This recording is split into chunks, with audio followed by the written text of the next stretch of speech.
पड़ोसी मुल्क बांग्लादेश में तख्तापलट के बाद से भारत और बांग्लादेश के रिश्तों के बीच खटास आ गई है और इसी बीच अब बांग्लादेश की अंतरिम सरकार ने भारत सरकार को चिट्ठी लिखी है और शेख हसीना के प्रत्यर्पण की मांग की है और भारत के साथ 2013 में हुई प्रत्यर्पण संधि का हवाला भी दिया है, जिसके बाद से अब ये सवाल उठने लगे हैं कि क्या भारत बांग्लादेश की मांग को मंजूर करेगा और शेख हसीना के प्रत्यर्पण को मंजूरी देगा।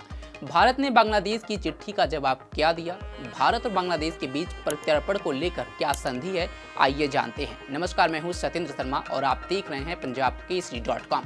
दरअसल बांग्लादेश ने पूर्व प्रधानमंत्री शेख हसीना के प्रत्यर्पण की मांग के लिए भारत को पत्र लिखा है। विदेश मंत्रालय के प्रवक्ता रणधीर जायसवाल ने इस बात की पुष्टि की है। रणधीर जायसवाल ने बताया, शेख हसीना के प्रत्यर्पण को लेकर बांग्लादेश की अंतरिम सरकार ने एक नोट भेजा है। फिलहाल नई दिल्ली से इस नोट का अभी तक कोई जवाब नहीं दिया गया है। वहीं शेख हसीना प्रत्यर्पण के खिलाफ क्या उपाय अपना सकती हैं, बांग्लादेश में भारत के राजदूत रहे महेश सचदेवा ने इस बात का जिक्र किया है। बांग्लादेश में पूर्व राजदूत ने सोमवार को बातचीत में बताया कि बांग्लादेश के पूर्व प्रधानमंत्री शेख हसीना बांग्लादेश की अंतरिम सरकार के प्रत्यर्पण अनुरोध से लड़ने के लिए अदालतों में जा सकती हैं।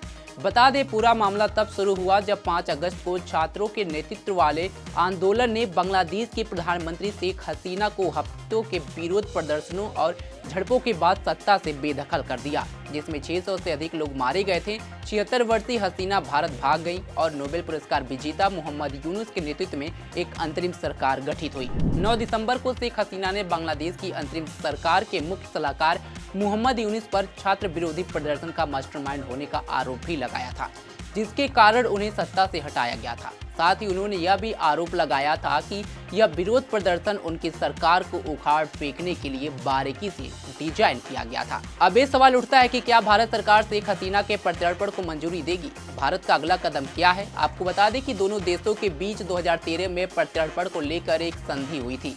इन प्रत्यर्पण संधि के प्रावधानों के तहत यदि अपराध का स्वरूप राजनीतिक हो तो प्रत्यर्पण से इनकार किया जा सकता है। ऐसे में यदि शेख हसीना भारत को यह विश्वास दिला दे कि उनके खिलाफ आरोप राजनीति से प्रेरित है तो भारत उनके प्रत्यर्पण से मना कर सकता है।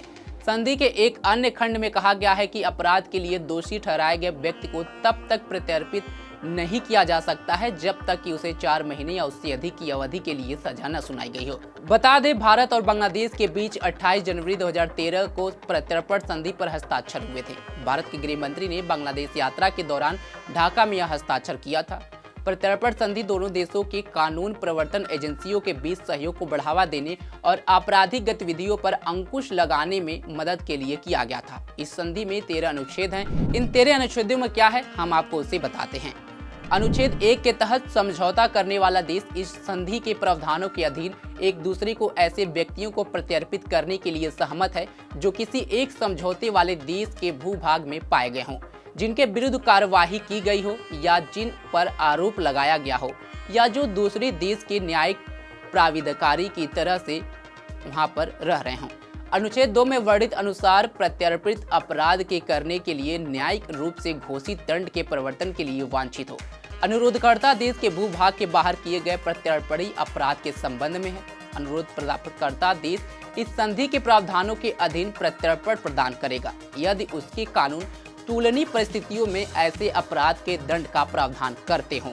अनुच्छेद 2 के तहत इस संधि के प्रावधानों के प्रत्यर्पण अपराध का गठन ऐसे आचरण द्वारा किया जाता है जो प्रत्येक समझौतों में शामिल देश के कानूनों के तहत कम से कम 1 वर्ष की अवधि के कारावास से दंडनीय है। कोई अपराध प्रत्यर्पण अपराध हो सकता है, भले ही वह कराधान या राजस्व से संबंधित हो या विशुद्ध रूप से राजकोषीय प्रकृति का हो। यह निर्धारित करने में कि कोई अपराध दोनों समझौता करने वाले देशों के कानूनों के तहत दंडनीय अपराध है या नहीं, इस बात से कोई फर्क नहीं पड़ेगा कि दोनों देश के कानून अपराध का गठन करने वाले कार्य या चूक को अपराध की एक ही श्रेणी में रखते हैं या अपराध को एक ही शब्दावली से नामित करते हैं।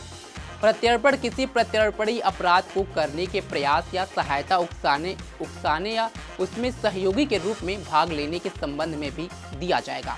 वही अनुच्छेद 3 के तहत इस संधि के अनुसार प्रत्यर्पण अपराध के लिए प्रत्यर्पण उपलब्ध होगा। भले ही वांछित व्यक्ति का आचरण पूरी तरह से आंशिक रूप से अनुरोधित देश में हुआ हो, यदि उसी देश के कानून के तहत यह आचरण और उसके प्रभाव या उसके इच्छित प्रभाव समग्र रूप से अनुरोधकर्ता देश के क्षेत्र में प्रत्यर्पण अपराध के रूप में माने जाएंगे।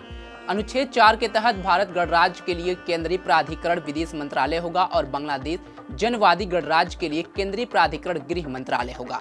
प्रत्येक समझौता करने वाला देश केंद्रीय प्राधिकरण में किसी भी परिवर्तन के बारे में राजनयिक माध्यमों से दूसरी को सूचित करेंगे। अनुच्छेद 5 के तहत इस संधि में ऐसा कुछ भी नहीं है जो अनुरोधित देश की तरफ से अपने नागरिकों को किसी प्रादेशिक अपराध के संबंध में या किसी प्रादेशिक वह अपराध के संबंध में प्रत्यर्पित करने से रोकेगा।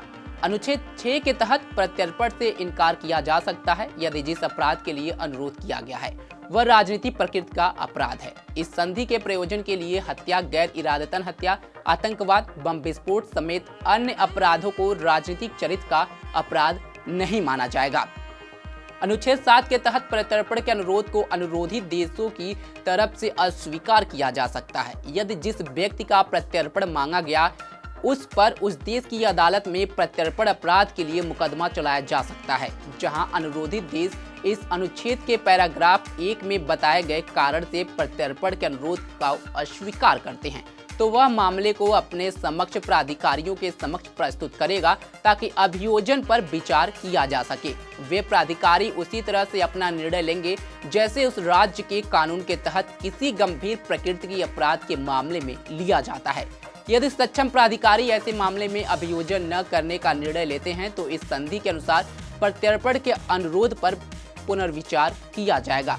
वहीं अनुच्छेद 8 के तहत वह अनुरोध प्राप्तकर्ता राज्य को यह विश्वास दिला सकता है कि सभी परिस्थितियों को ध्यान में रखते हुए उसे प्रत्यर्पित करना अन्यायपूर्ण या दमनकारी होगा, क्योंकि वह अपराध जिसका उस पर आरोप है या उसे दोषी ठहराया गया है वह तुच्छ प्रकृति का है, या उस पर आरोप है कि उसने अपराध किया है या वह अवैध रूप से फरार है।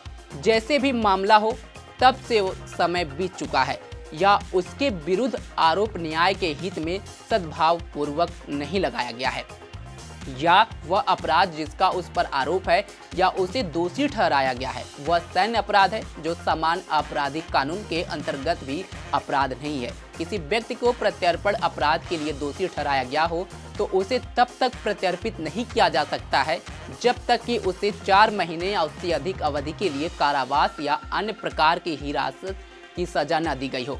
वहीं अनुच्छेद 9 के तहत अपने कानून द्वारा अनुमत सीमा तक जहां अनुरोधित देश में सजा काट रहा कोई व्यक्ति प्रत्यर्पण योग्य पाया जाता है, अनुरोधित देश समझौते वाले देशों के बीच निर्धारित की जाने वाली शर्तों के अनुसार अभियोजन के उद्देश्य से मांगे गए व्यक्ति को अस्थायी रूप से अनुरोधकर्ता राज्य को सौंप सकता है।